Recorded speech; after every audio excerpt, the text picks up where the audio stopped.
This week's lesson presentation focuses on classroom observation.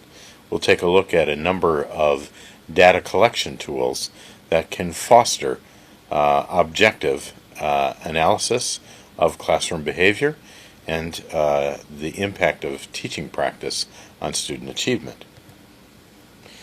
Some thoughts before we start, just in regard to classroom observation, are first off that observation skills are really central to your role as an instructional leader.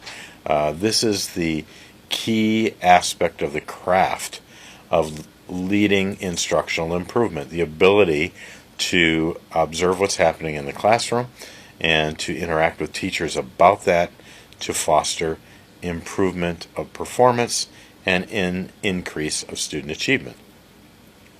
This is perhaps the instructional leader's greatest opportunity for making a positive impact on learning in the school. It's a direct interaction that's focusing on what is impacting student achievement. But at the same time, it's potentially your greatest challenge as an instructional leader, because it is very likely to be dismissed as ineffective. Now, why is that? Well, perhaps think about what some of you posted in last week's discussion, as some of you contrasted mentoring and coaching with instructional supervision. Well, let's just say that some made the conclusion that the observation cycle can lead to charade games where teachers are putting on the dog and pony show just to please the classroom observer, and where you're not getting a true picture of what happens in the classroom on the day-to-day basis. And some of your posts also indicated that teachers tend to react somewhat negatively to the feedback that they get, especially if the observer is coming in and saying, well, here's what I think you should be doing differently, and this is why. So, since there is a tendency for teachers to not be real receptive to classroom observation, many instructional leaders tend to put this activity off in favor of the other tasks that they have at their disposal to try to impact teacher performance and student learning. Supervisory technique should be adjusted according to teacher needs. You learned about this last week as you discussed and read about developmental supervision, differentiated supervision, and we noted particularly in regard to developmental supervision that the approach can be directive, collaborative, or non-directive depending on the needs of the teacher. Perhaps that new teacher who is beginning their career as an educator might be less able to reflect on their practice and to make adjustments, and so they might benefit more from a directive instructional leader who gives them specific tasks to work on.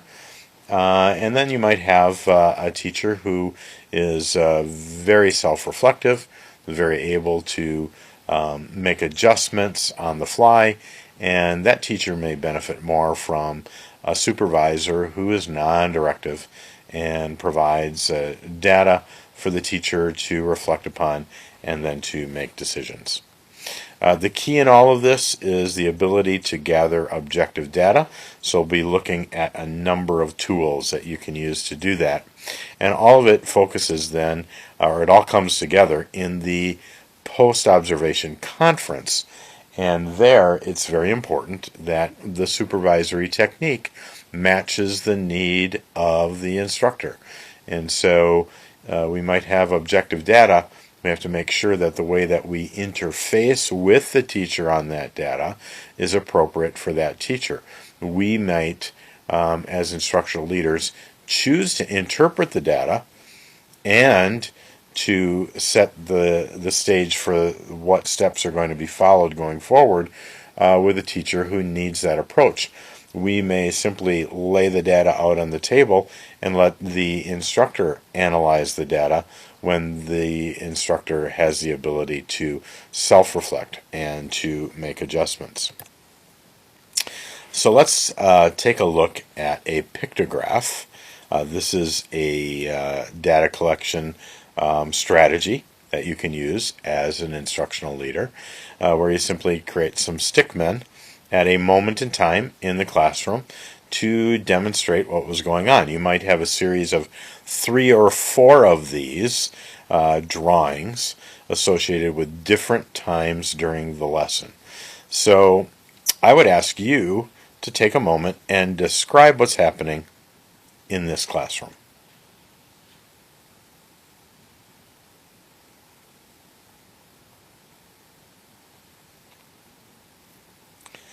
You might want to say it out loud so that you know exactly what it was that you concluded here.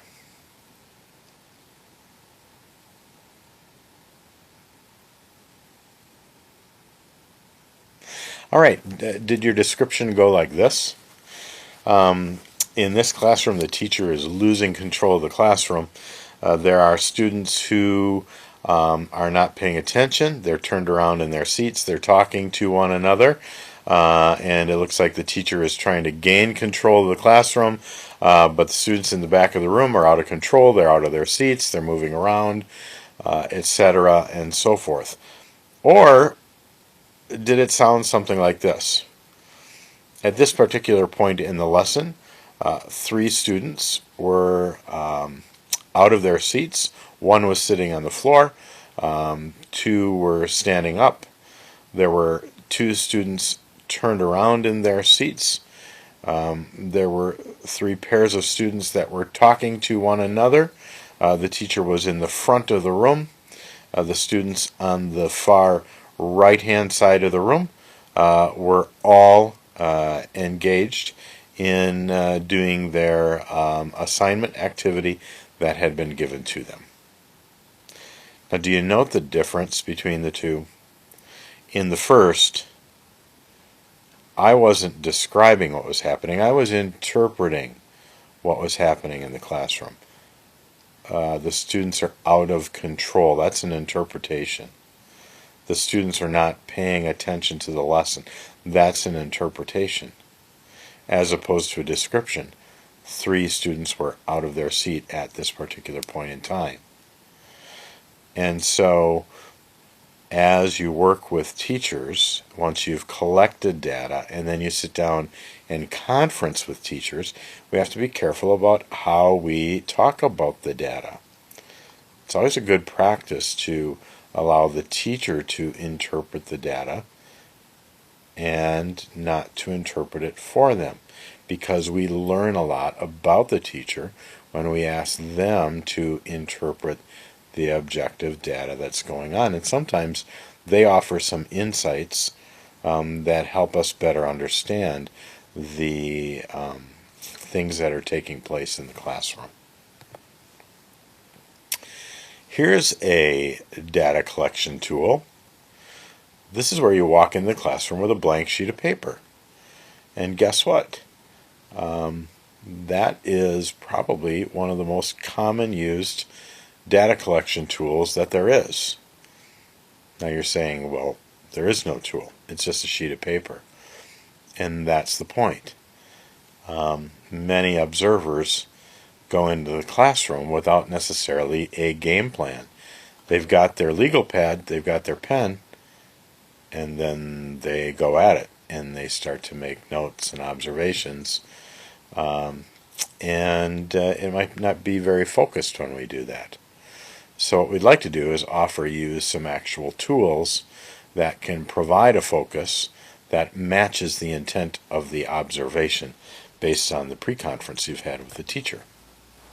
So in this case, this is a tool that would be used with a teacher who is concerned about, or maybe a teacher you are concerned about as an instructional leader, on whether they are engaging students on various levels of Bloom's taxonomy.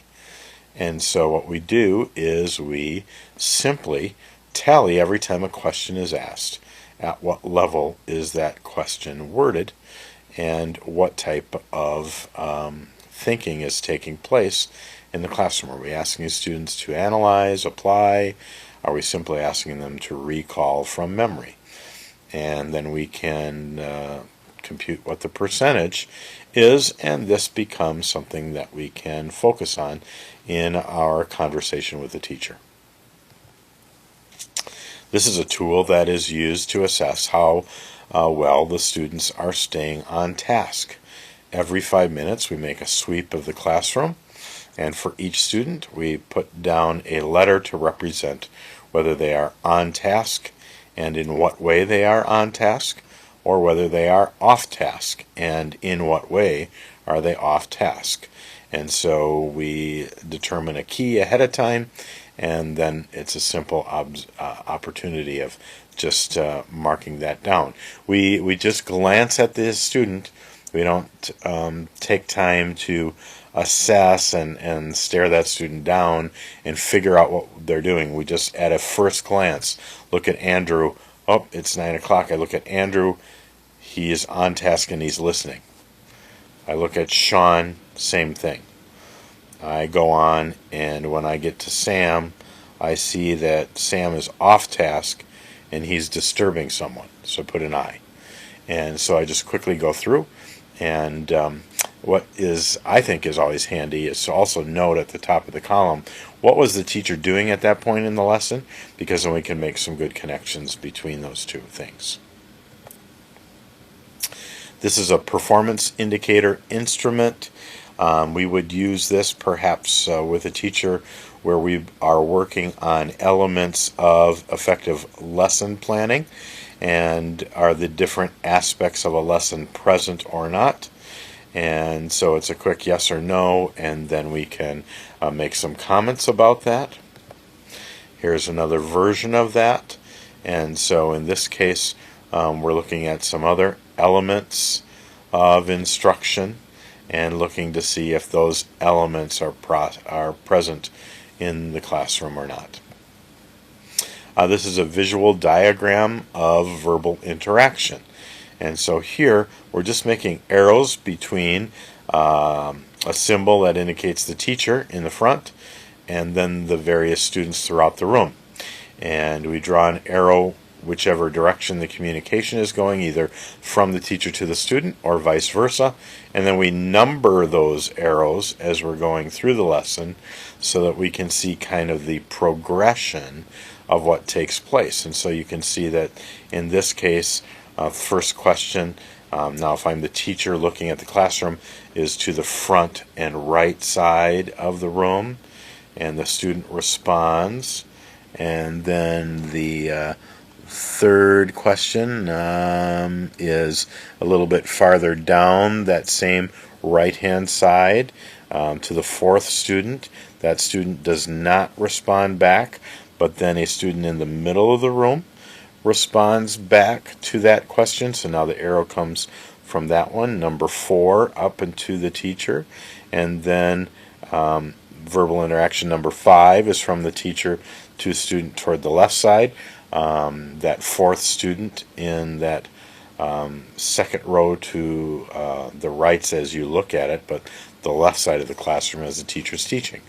And what happens then?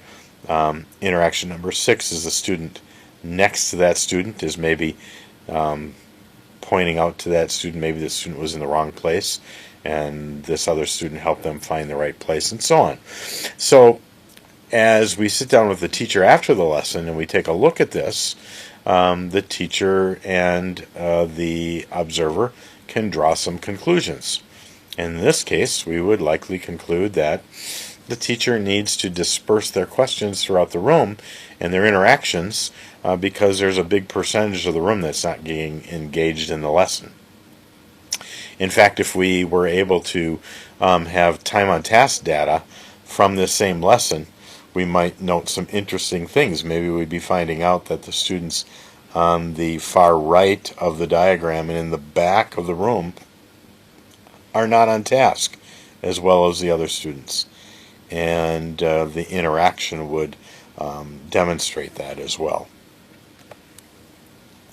Here's a map of the classroom, and we're doing a visual diagram of the teacher's utilization of space. Where is the teacher at different times throughout the lesson?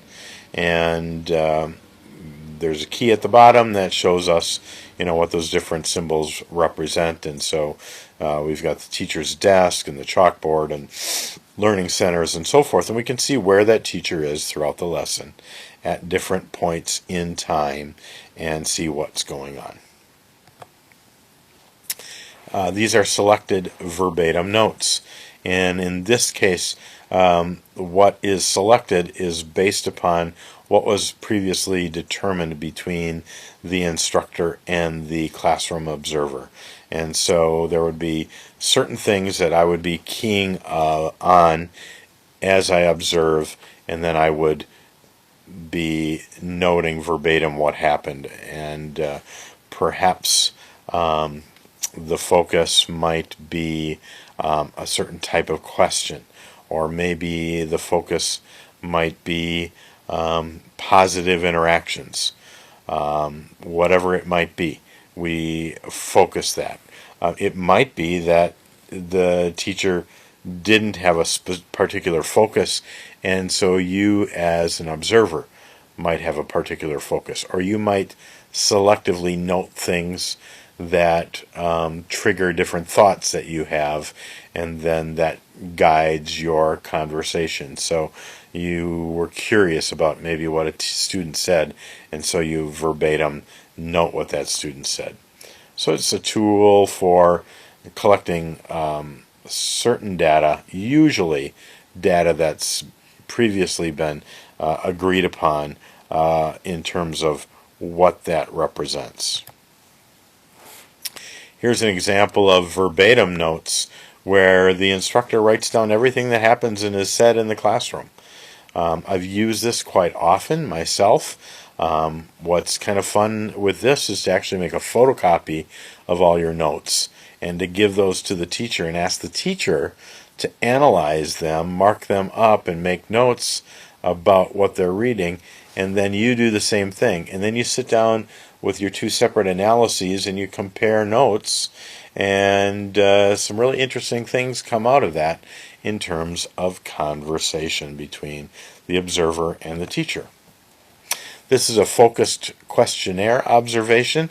In this case, there are different topics that are determined, and then the particular question that the observer is to answer is predetermined as well. And so this particular teacher wanted to know about the attractiveness of the learning space, about the relationship that he or she had with the students, and was there evidence of that relationship being warm and friendly. The teacher wanted to know indicators of the pupils understanding what they're doing in the classroom, and then there were some specific things that were agreed upon in terms of what would be observed regarding the lesson. And so in a pre-conference with the instructor, we determine these things, and then we go into the classroom with these questions, and it really limits the focus of our observation to those agreed upon questions. Here's a tailored question response instrument, and in this case we're gathering some additional data about the questions that are being answered and the student responses and other types of teacher comments as well. And so each student is represented with a box, and we're putting a plus sign when the student correctly responds to a question. We're putting a minus sign when a student incorrectly responds to a question. We circle that response if the teacher gives a positive encouragement or affirmation. If the teacher is prompting, so you look at Patrick. Patrick responded incorrectly, and then the teacher prompted, and then Patrick responded incorrectly again. And so that was probably one set of exchanges that took place. When you look at Richard, you see Richard answered a question incorrectly. The teacher prompted, and then Richard answered correctly, and then the teacher affirmed that answer with an encouragement as well, a positive feedback to the student. So this gives us a quick snapshot of the types of interactions that are happening with particular students and how they are concentrated around the classroom. Here's a tool that is used to analyze the interaction between a particular student and the teacher, and this helps us to perhaps assess the types of responses that a teacher makes and what types of responses that prompts in a student. So here we see that Jerry Holt was disturbing a student. The teacher, Mr. Simmons, just stepped toward him and Jerry's misbehavior stopped. Then Jerry, later on in the lesson, left his desk and started wandering around the room. All the teacher did is made eye contact with Jerry, and Jerry returned to his seat. Later on, Jerry is playing with his pencil and his ruler, and the way the teacher responds is to criticize Jerry. Jerry throws his ruler. The teacher tells Jerry he's going to have to see him after class, and Jerry grumbles under his breath. So you can see how this would help us to assess the type of response by the teacher and the type of result that it prompts in student behavior. So those are a variety of tools that you can use in the classroom. In summary, I'd like to just point out a few things. First off, data collection tools really can help us to focus our classroom observation. Rather than going in with a wide open scope and then having the result be that we kind of draw attention to the things that are our pet issues as teachers, as observers, and then focusing on the way we would do things, and then maybe prompting somewhat of a negative response or anxiety from the teacher, we determine what the focus of the observation is going to be, and we limit our focus to that, and it gives us an opportunity to discuss some objective data with the teacher that honors what we've agreed the focus of the classroom observation will be. When we do that, it helps to reduce anxiety and enable reflection because we're looking at objective data together. These data collection tools can redirect the focus of the observation from the teacher as a person or as a professional and toward the act and the impact of teaching. And so we kind of focus on the practice and we're less focused on the person, and it becomes a situation where the teacher tends to be far more receptive. And finally, data analysis and collaboration really foster action research. It enables better assessment of teacher behavior and the ability to connect that behavior with student behavior and student achievement. And so these are tools that can help us get to the heart of the issue. How are students performing in the classroom? How are students learning in the classroom? And then what are the behaviors, the professional behaviors, that are contributing or diminishing that?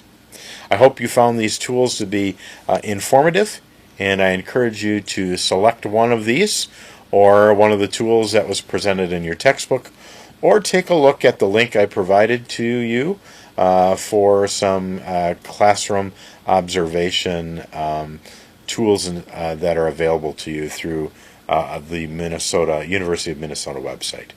Have a great week, and blessings on your studies.